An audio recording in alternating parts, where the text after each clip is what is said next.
Ricky.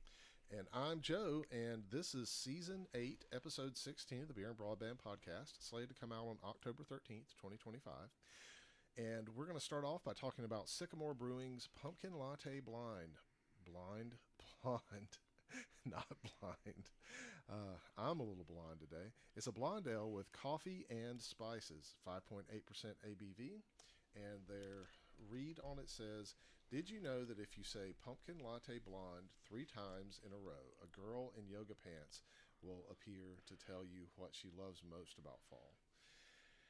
I will have to test that later, but I don't think that's true. Um, that is a weird thing to put on there, but also kind of funny because that kind of does happen sometimes. If you do it in the middle of Starbucks line, maybe. Yeah. Um, Anyways, so you've tasted it? Yeah, it's pretty good. I won't say it's my favorite. You can definitely taste the coffee, which I yeah. like. There is a little bit of creaminess to it. I won't say it's very much.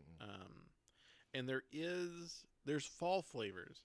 I think this kind of hits the same thing for me that we complain about a lot of pumpkin stuff, where it doesn't really taste like pumpkin.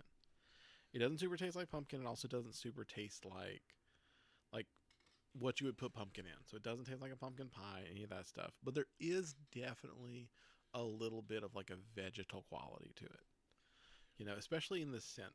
And when I took my first sip, that's what really hit me was there's some sense in this. But How often do you drink pumpkin drinks, like at Starbucks or something? not super often. I'll admit, we're hitting that season. I'm sure my local matcha place will have a pumpkin matcha or something like that. Yeah. I'll probably get it once. I'll say this: it's not a bad beer, but I'm kind of putting it close to that same categorization that I did that key lime one 2 weeks ago, where they just didn't nail the flavor profile.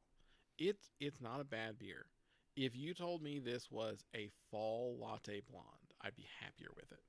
Because there definitely is some hints of fall flavors. You can definitely taste the coffee for the latte part, and it's a nice blonde ale. I think you missed the mark calling something pumpkin that is not really pumpkin, that is just like lightly fall spiced. So I agree with you on that, but I think that's more of a problem with calling things pumpkin, blah, like a pumpkin coffee or a pumpkin this or a pumpkin But that. at least a lot of those times they'll call it a pumpkin spice latte. Well, that's kind of Yeah. what I'm getting into here. I think what they're doing is they're saying this is a pumpkin latte blonde, and they're leaning heavily into the pumpkin latte and that coffee flavor and everything that's in there. This does taste like one of those bad coffee drinks that you get that you're hoping will be like all the fall things, but right, like now that I read the read makes more sense because this kind of tastes like those drinks without the sweetness that you would get.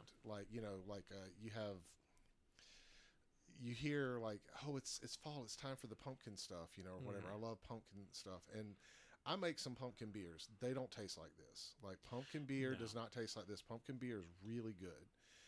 This is, though, a fall latte, like you said, drink that they've called pumpkin at a Starbucks or a Pete's Coffee. But I'm specifically talking about like one that I've had before, and like the aftertaste and everything's the same. From that perspective, I feel like they nailed it. Maybe. See, here's my problem with it. I mean, I've had those drinks before. They are normally so unapologetically spiced that there's no pumpkin. It is all just pumpkin spice, or it's just all apple spice or something like that. But those, there's tons of nutmeg, there's tons of clove, there's tons of cinnamon and stuff like that. I mean, there's some, but I don't pick up very heavily on that. What I will say is, now that I've talked about it more, you can buy around this time of year the like flavored coffees. They're like, it's not like a thing you put into. It's not like a flavored creamer. It's just like the coffee is roasted and sprayed with a little thing that's like pumpkin or like pumpkin spice. That's kind of what this tastes like. That's exactly what I'm talking about right here. It's like one of those drinks that's made from one of those things. Yeah, it's made from a flavored coffee. It's not a coffee that's been flavored. Right, exactly. Yeah. And so like you go, Starbucks is probably the wrong place, but like one of these like really chintzy, like, stores that are Yeah, in some you're place. allowed to say the bad bougie coffee. Yeah. You're allowed to say that. It's Well, okay. I mean, generally, if I go to like a bad bougie place, they actually do make like good coffee. They're just like they're they're just pretentious. Like the thing Hmm. that's bad there is that you know, but this is like one of those like cheap places you go, or like you go and it's like the coffee at a hotel or something like that, Hmm. but it's the Yeah, pumpkin I was thinking latte. it's the corner aisle. It's the Yeah, corner aisle coffee. yeah, Yeah, exactly. So I shouldn't have said Starbucks. Starbucks was the wrong place, but like a cheap coffee place. yeah, Yeah, like one of those places. And like I always get them thinking it's going to be good this time. It's never good. It's never good. But this is that sort of thing. yeah, yeah. Yeah. It's not the key lime pie. The Victory key lime pie is amongst one of the worst beers I've had this season. It is not the worst beer. Hmm. I am not saying that it is a badly brewed beer. This is slightly above that, but it's definitely not our last beer. That apple crumble beer No, that was was spot on exactly what I said it so was. good. Yeah. This beer is, I will finish drinking it. I will not buy another one of these. It Mhm. is not like I regret drinking this one instead of the other pumpkin one that we had, that we had an option to drink, because that was an actual pumpkin beer. Yeah. Yeah. Yeah, I mean, I'll say this. I don't think it's a bad beer. I take issue with the flavor it's trying to say it is. If this was a seasonal latte blonde, I would have a different opinion in the sense of like I'm being a little critical that it doesn't Yeah. taste enough like pumpkin spice or pumpkins, either one. But I mean, if this was just a latte blonde, I can definitely taste the coffee. It's a blonde with a little bit of creaminess to Yeah. it, with a lot of strong coffee flavor. Like if you're somebody who likes a coffee flavored drink, you'll be fine with this. Just don't walk in expecting, you know, what most people would expect if they ordered a pumpkin latte at like a Starbucks or something like that. Right. You know, even when you take the sweetness out, it's just not. See, it's not spiced heavily enough to pull on those senses. It's just the problem with it is for me, and what makes it like a lesser thing. It's not a badly brewed beer. It is not, and normally I really like Sycamore stuff. Hmm. I want the pumpkin, and it's not there. Like I've got the pumpkin spice, and it tastes like one of those like drinks that I don't really love, because Hmm. I love like pumpkin stuff. I mean, we had like 2 episodes ago. We talked about me wanting to make a pumpkin mead, and like how I'm trying to get AI to Yeah. like, do all this stuff with it. I really love that stuff. I love this time of year and everything. It just makes me disappointed that I'm not getting something that Hmm. like is that more elevated thing. So like the reason I don't want to like buy another one is because I could get so much better stuff. Yeah. Now, if this had more of like a pumpkin flavor, because I don't really, the coffee flavor is pretty good in it. Yeah. It's not bad. But if this had more of like a pumpkin flavor or a pumpkin pie kind of flavor, which is really summer squash kind of flavor, Yeah. if it had that sort of like thing in it, I would be all about this beer at that point in time. So that would like completely flip it around for me. Hmm. But I don't think it's as bad as the key lime pie. I mean, I think it has the same problem. I agree with you on that. I just want to be clear. That key lime pie beer was a fine beer. It just wasn't really great. Yeah. I wouldn't like buy it again. It has like a bad aftertaste that I don't like. This one is a great beer in terms of like how it was brewed and everything. It just disappoints me because it doesn't taste enough like pumpkin, and I want it to taste like pumpkin. Yeah.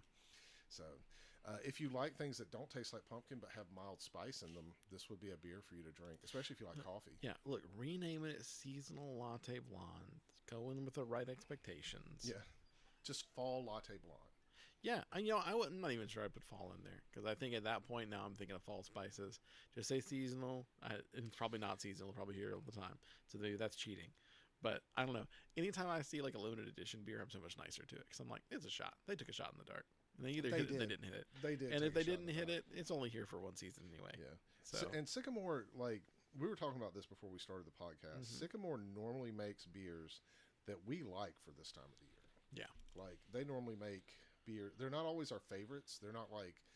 There's a couple of them out there. Southern Tier makes a lot of good beers. Mhm. Deschutes makes a lot of good beers. We get what is the name of the company that makes the French toast? Um, I was thinking of that exact beer yeah, because I couldn't remember if it was Sycamore or not. no, it's not Sycamore. It's one that's in this area. It's A similar can. yeah, well, they make similar like styles sometimes, but It is the same one. They make the pernicious IPA and stuff like that, and I've forgotten the name of it for some reason. Maybe I'll look it up in a little bit and like tell you. But Sycamore is like kind of one of those beers that we have on here all the time, or one of those breweries that we have on here all the time, and we generally like their beers. This one just didn't hit the mark this time, but you're right. It is a seasonal one. We should be kind to it, not to. I can't hate on you just because you didn't hit the mark this one time. That's true. I have bad brews sometimes too. Yeah. Well, I mean, and I'll still say this: it's not a bad brew. It's just not what I wanted. Yeah. Yeah. All right, let's talk about Intel's Arc. So, for anybody that doesn't know, I think most of our listeners would. Intel started making graphics card. They made the Battle Mage and the other one. They have two, and then they have a Pro line. Intel's not doing super well right now as terms of like a chip manufacturer and a processor manufacturing company. Those things can turn around. AMD was kind of in the same place that Intel is right now. You know, what, 5-6 years ago? No, it had to be more than that. It was like 10 years ago. It was around 2015, 2016 they came out with the first Ryzen chips, I think. Yeah. You know, AMD started turning things around. Intel could too, but right now Intel's kind of in lean times. They're not shutting down their graphics cards division, but they're definitely saying that on the Arc line will live on, but Nvidia is going to like do things to like put it in chips, you know, system on a chip, stuff like that, and they're going to manufacture using Nvidia's technologies to make the Arc graphics better. More, I don't really understand what they're planning on doing. There's like this big thing that Jensen Wong and Pat Butang, Butang did. Yeah, I know they didn't want to share their roadmaps and stuff like that. I mean, I'd really imagine what this is looking like is in applications where graphics will be very minimally needed, they're going to include their graphics just so they can say they have them.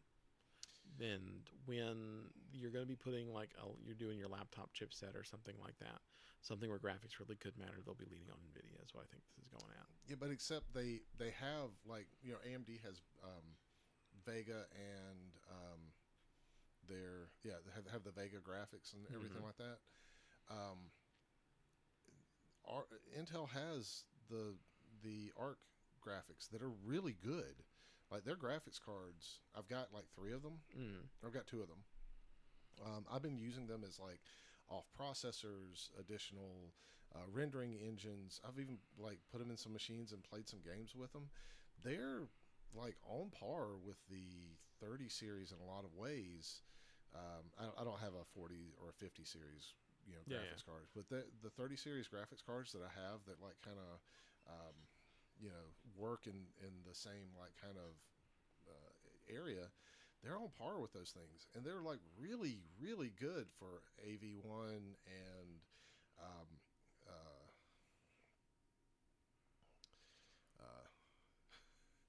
the different generations of MP encoding, but not INVEC.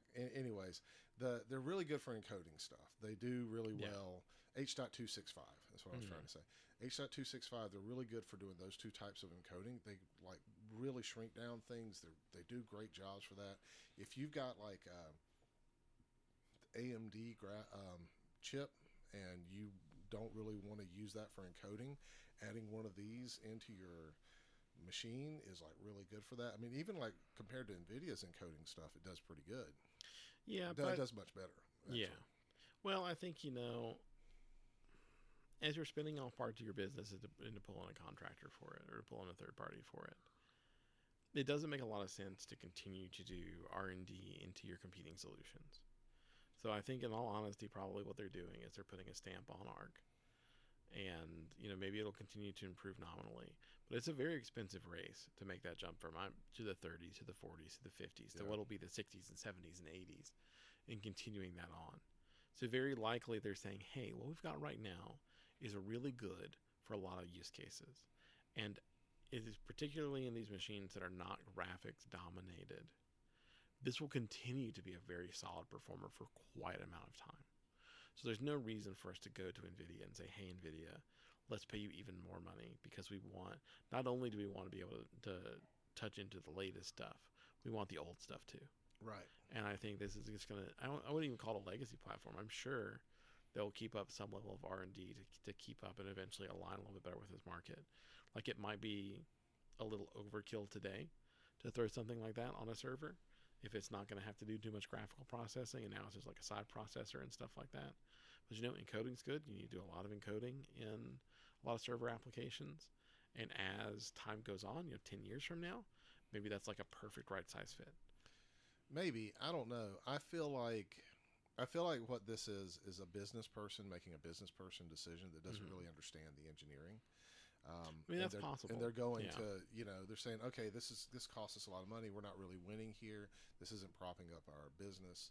But they're not saying that they're going to stop selling ARC. I mean, they just released the B50, um, uh, um, the professional, the B50 Pro, and that is a top performing for cost. It is kind of in the same range as like Mm. some of the RTX cards that Nvidia's put out that are like the lower end.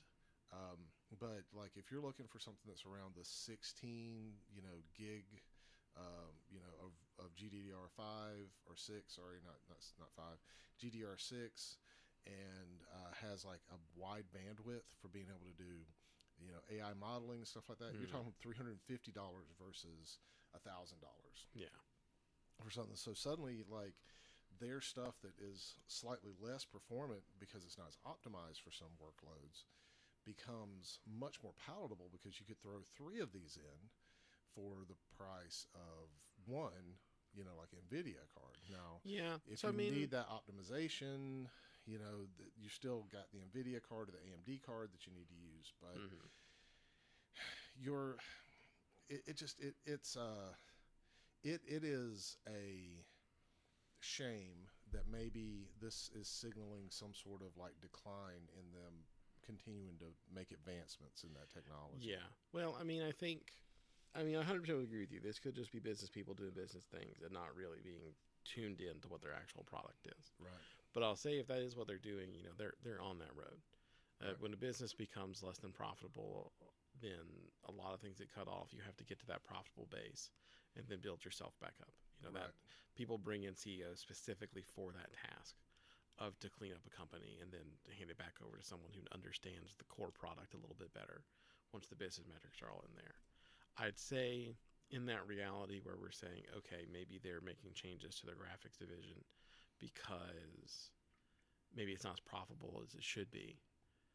What is really their other option? They can't really slow down in R&D if they want to be competitive. Right. So that has to stay. There's probably not a ton of cost cutting measures really across the board anywhere because you think have been doing that the whole time, which is maybe what got them into the position. They just have to sell it for more. Mm-hmm. And if that graphics card that's $350 now then becomes $600, sure, you as a very tech conscious person would probably still see that as a deal because it's still saving you $400. But you have to convince more and more customers, and it's like the smaller that gap between them and Nvidia becomes, Nvidia just wins from having the big AI name and things like that. It's true, and really, like consumer graphics cards is not what's like popping up in business in Nvidia's business. Like, I mean, you're talking about AI, and the foothold they have there. Mm-hmm. You would have to be able to sell in a market that you can't.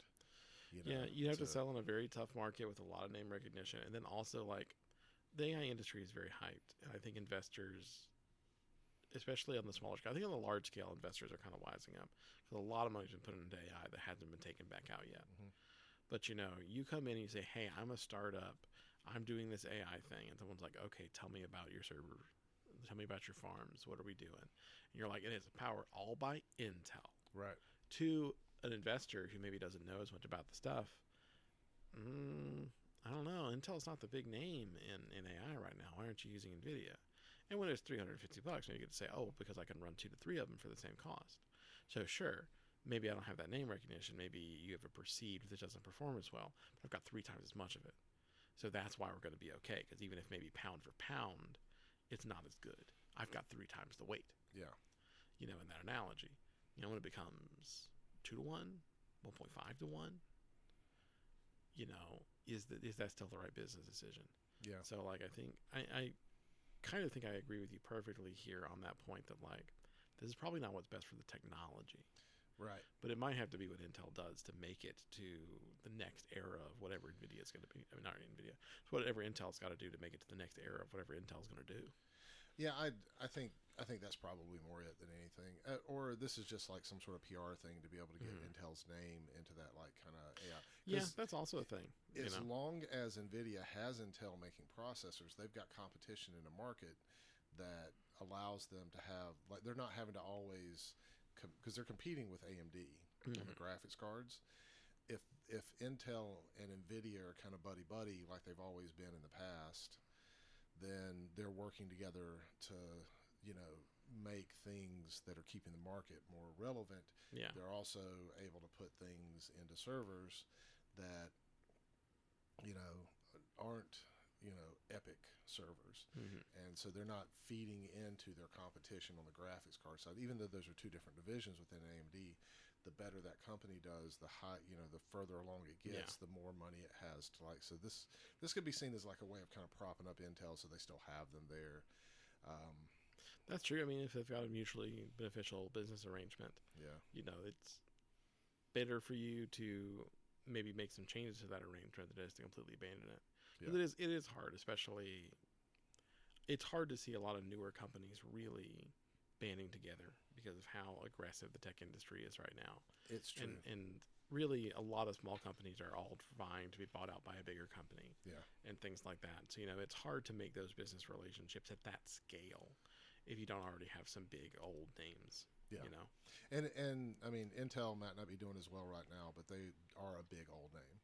Yeah, big old name, still a good chunk of the market. Not so much in AI, but Oh, the server market still. They have their yeah. I just mean they don't have like the name. They don't have the name recognition and stuff like that. Yeah, and then that space definitely it's still really high. I'd even say even in the consumer market up until just a few years ago, I think people really perceived as Intel being a superior chip to an AMD chip, things like that. Yeah, and and they that still has changed in some ways. Well, they still have the,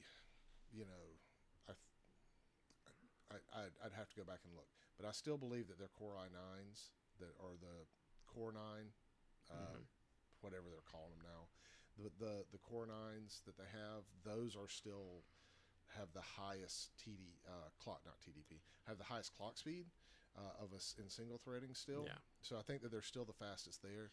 The problem is that AMD wins in 3D caching and all these other things. Yeah, I mean, Intel's done a good job, I think, of having the peak of a lot of stuff, but the AMD has really bridged the gap into price per performance in a very significant way. Actually, that's not what I'm saying. What I'm saying is like there are peak performance metrics that now like matter more than just total clock speed. Yeah, I see what you're saying. And AMD wins in those other categories where Intel does not, unfortunately. Yeah.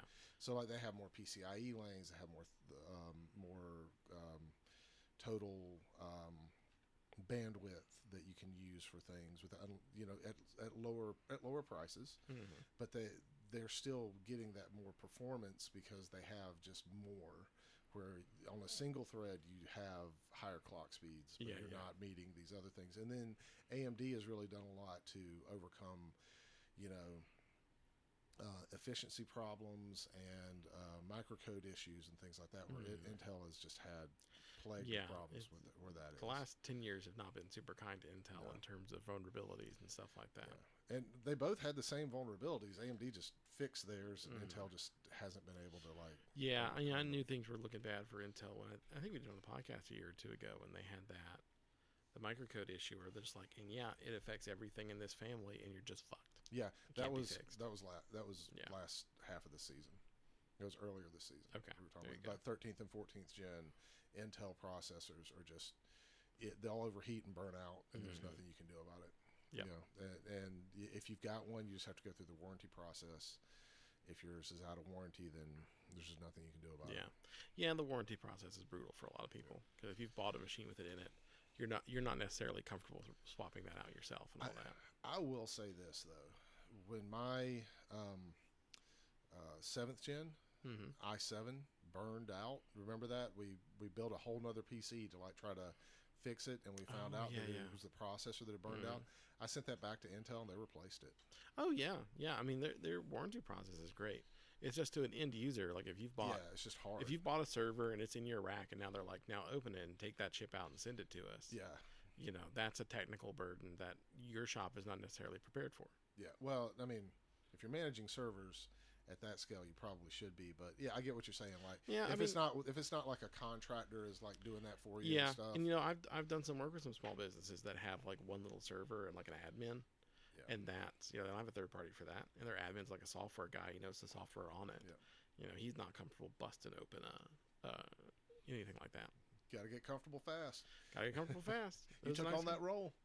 Well, let's talk about another depressing thing. Mm-hmm. Anker's power banks get a recall. Now, this is like the 4th or 5th recall for Anker stuff in like the last 2 years. Yeah, I immediately had to go check all my power banks when I read this, because I've got quite a few of them, because I really do like Anker power banks. But you know what? I'll throw a little bit of shade.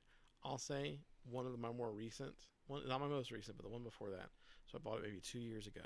The one that you had on that trip with the Yeah, cord in yeah, it. exactly. That one's developed some problems I Mhm. don't like, where it drops from like 30% charge to 0% charge. Like it's not overheating. They always got hot, but they're not like dangerously hot.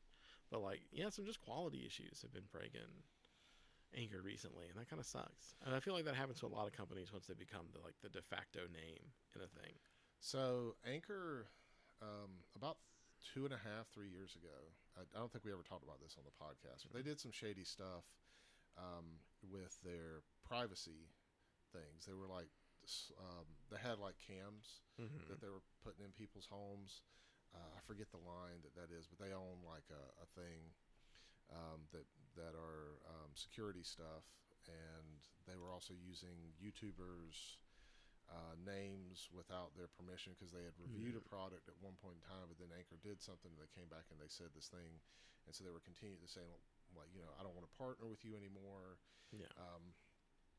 And so like there was just some shady stuff going on there. So like I kind of got the skeeves from Anker a little bit ago, and I just stepped back and was like, I don't really want to buy their products anymore. And I've been buying Ugreen, and which I've been very happy with, Mm-hmm. and Bazius products, which are, I think, superior quality to Anker. I've still got Okay. some of their older stuff, but Anker's got the name recognition. Yeah.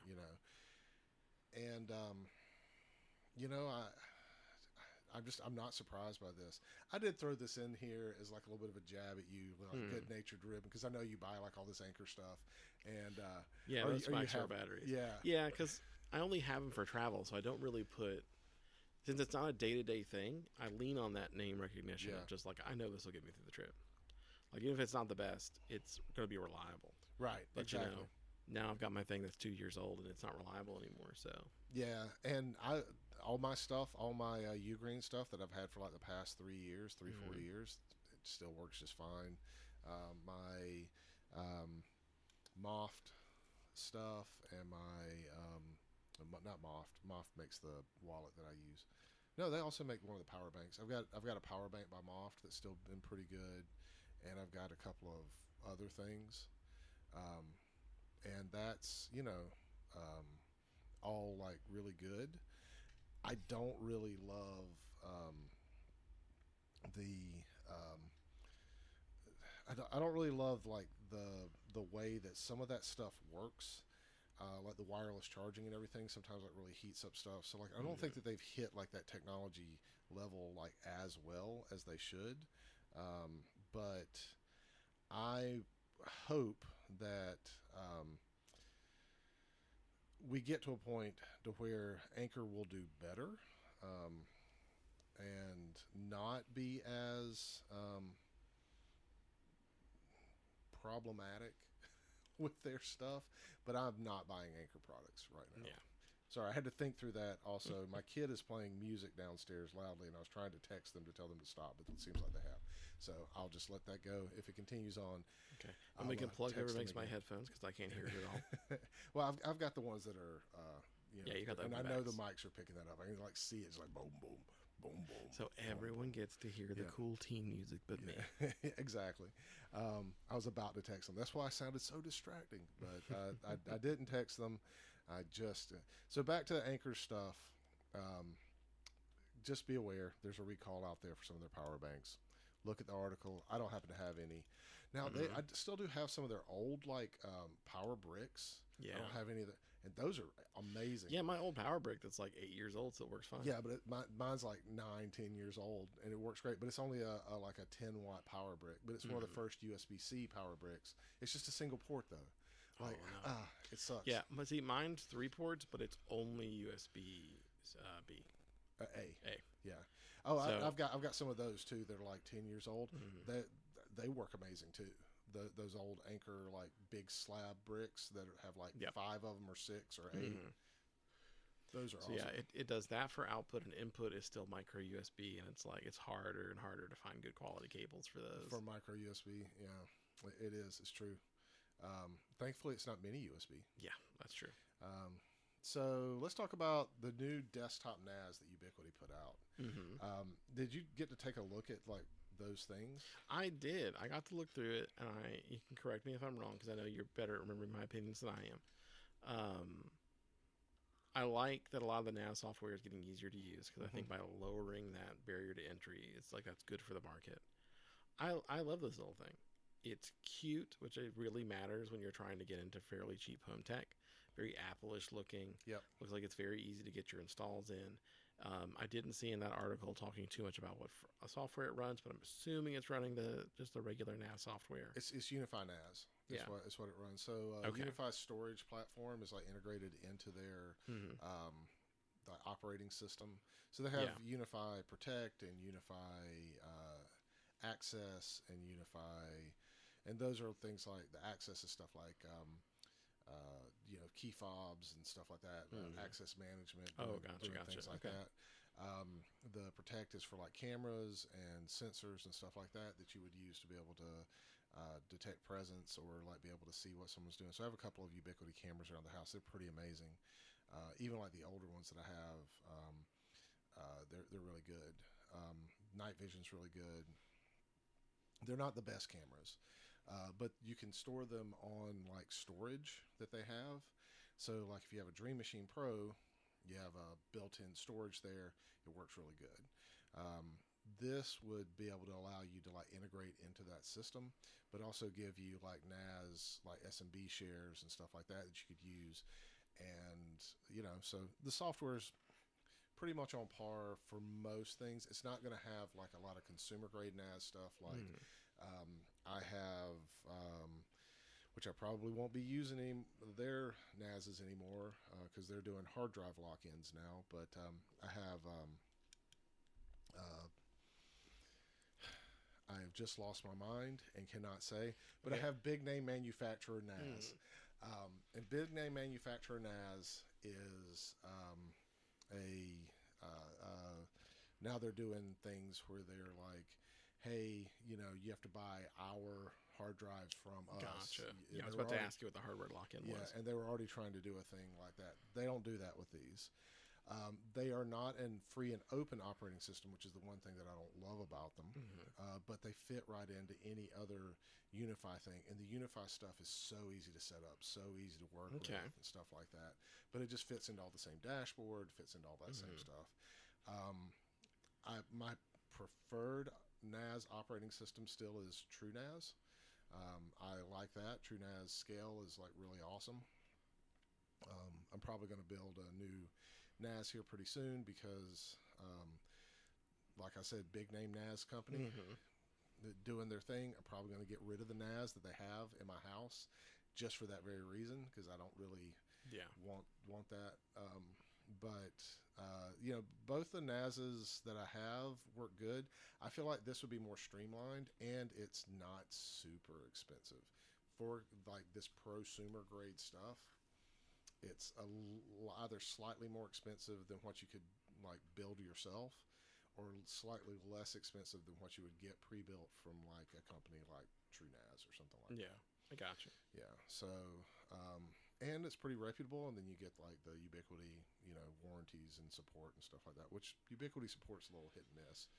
Um, but yeah, I mean, they've got like a rack mount one that you can put like 8 hard drives in, or SSDs, stuff like that. I think it's sleek. It looks cool.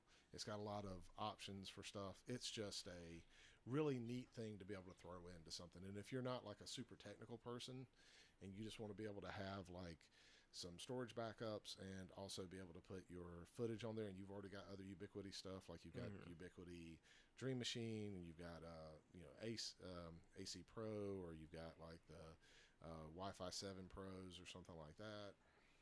This is just a amazing little product to have. Little product's the wrong thing. This amazing product to like add to that like kind of ecosystem that you have. But then you get like vendor lock in and stuff like that. So there's like a trade off either way. But for like small to medium sized business, this is almost a no brainer. I don't really understand why you wouldn't like. Yeah, it's a great little device. Really lowers the barrier for entry. It's cute, like I said, and that's really like again it matters. You got it's going to be what was it? It was like $300 somewhere around in there. Yeah, it's like $300 I think for the 2-bay one. Yeah, the 2-bay one. And that's plenty of storage for like. No, it's $200 for the 2-bay one. Okay, well boom. See, there you go. I'm not gonna lie. I looked through it over and said, I've been talking about putting something together. This is just making it even easier to do it and turn it into like a quick 1-day project. Yeah, well, so if you're going to do that, you probably want to get the 4-bay one. Yeah. Because then you'd have a little bit more redundancy. It's got 2.5 gig. It's got NVMe SSD cache slots, 4, 2.5, and 3.5/3.5. And then it's got power over Ethernet. Yeah. So you don't have to run additional power to it, and that is the big thing that is here. Cool. That like this is the first NAS I've ever seen that's run by PoE. So like if you've got like a whole Unify stack that has Unify power and all that stuff, just slot it in. Yeah, just slot it in. I really want the NAS Pro 8 if I'm going to get like an additional one, because I've already got like a whole bunch of Unify switches and stuff like that in my setup, and that's only $800. That is not bad. That is for an 8-slot thing. I think that's about double what I paid for my consumer grade NAS. That's not bad. That's not bad at all. That's less than what, or it's about on par with what I paid, or what I would pay for like a true NAS setup without the hard drives. And it's a 2U rack mount NAS, so that rack that I have right behind you would just fit perfectly into. There you go. Yeah, so I kind of want to do that. They also have this like NAS Pro that looks pretty neat. That is I think it's also 7. It's 7 drive bays, and it's a 2U rack, but it's only $500. And I mean, that's not bad at all. Yeah. You get a couple of 20 terabyte drives there. That's going to make your total cost like closer to $2,000 probably. If you buy them, you probably get it down to less, like around $1,500. But you're talking like having, what is that, 140 terabytes of total capacity, and then you're going to lose like 40 terabytes. You can get down to like 199 terabytes of capacity for like your NAS for like $1,500. That is not bad at all. Yeah. I mean, if you've got it in those price ranges, then yeah. So anyways, I'm babbling on. I'm kind of nerdy excited about the You're a storage guy. stuff. I am. I like networking. I like storage, and I like running stuff on my networks. But if you decide to get one, we should get together and like pick it out, and then you can be the product tester for this one. Yeah, maybe that'll be my gift to myself for Christmas or something like that. Yeah, it sounds like a good idea. You don't have a NAS yet, do you? Nope. No. I don't have any network storage at all. You need to get some. It changes your life. I'm joking. It doesn't really change your life. It sort of does, because I do find myself having to like every now and then go and like clear out my storage on my computer, where I'm like, oh, I'm getting a little full, And then if you don't have it backed up to like Dropbox or Yeah. iCloud or something, you have issues. Anyways, let's see how the beer is warmed up. You know, it kind of just makes it like a little bit thinner for me. Yeah, It loses a little bit of the spiciness because the cinnamon's kind of gone. the coffee comes out a little bit more though.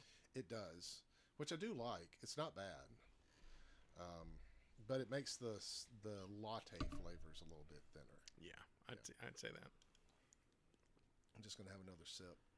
Yeah, I think that's accurate. So, anyways, this has been season 8, episode 16 of the Beer and Broadband podcast, slated to come out on October 13th, 2025. Thank you so much for listening, and we'll catch you next time.